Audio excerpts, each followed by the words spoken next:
I wish to begin by acknowledging the Ababakal and Gormai peoples, the traditional custodians of the lands and the waters on which we gather today, and pay my respect to elders past and present. Sovereignty was never ceded.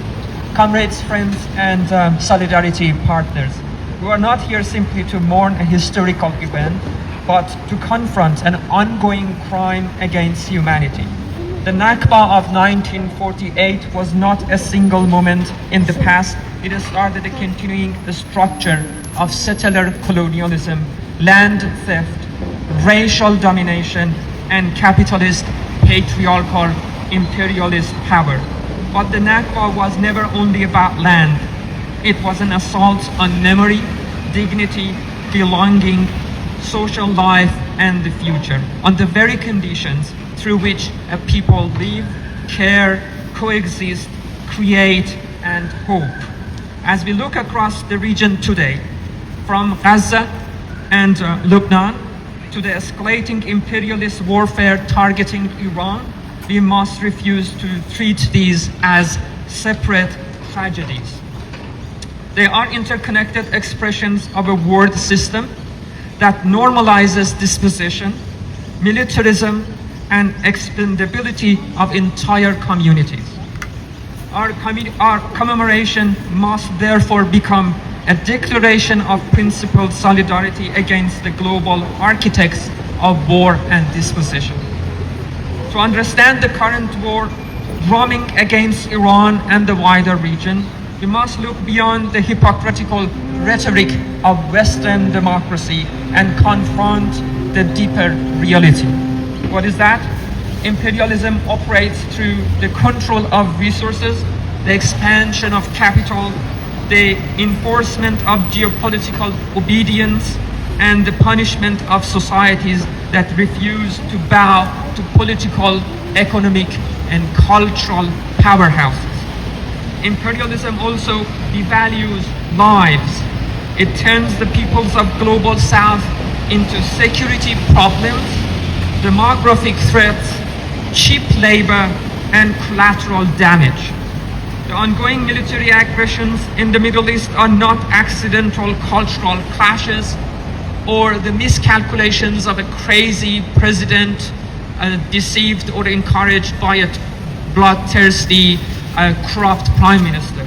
They are calculated moves to reinforce or to enforce supremacy. Weapons testing, arms deals, sanctions, occupations, and starvation blockades fit the military, financial / industrial complex, paid for in the blood, grief, and shattered futures of the peoples of the region and beyond.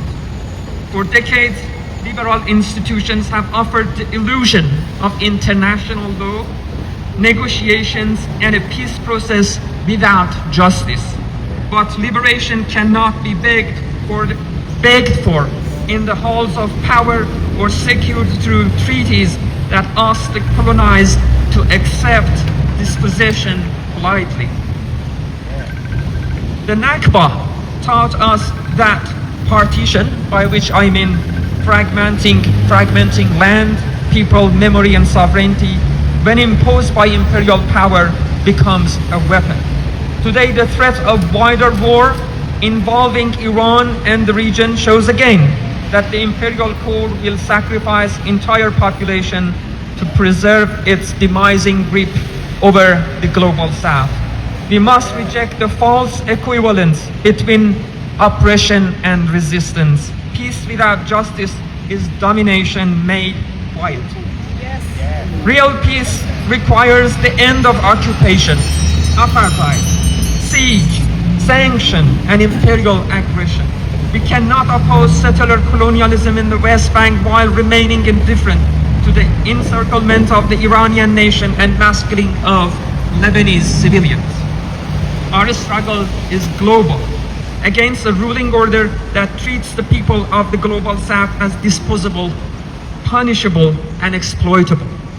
In the global North, including Australia, the same logic that we may call it Nakbatization appears in the dispossession of the First Nations peoples, the punishment of refugees and asylum seekers, the exploitation of migrant workers and working class youth in the so-called gig economy, and the abandonment of the poor and racialized communities.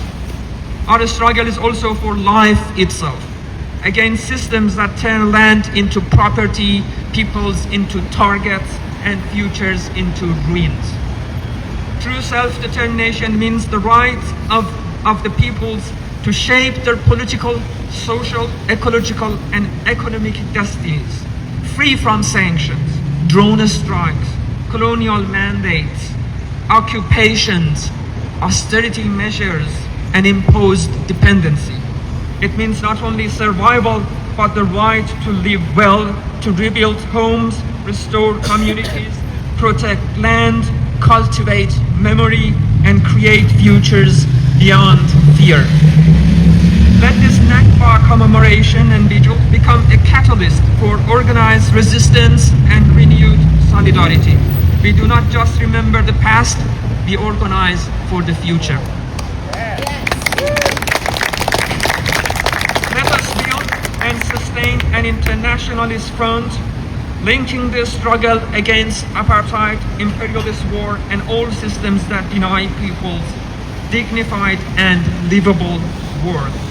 And in honor of all victims of colonial violence, let me end with the words of the Quran, chapter 2, verse 154.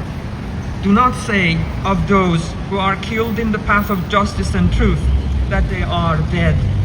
They are alive, though we may not fully perceive it. They are alive in the memory of their people, in their struggle they awaken, and in the promises of the world beyond oppression. Thank you so much.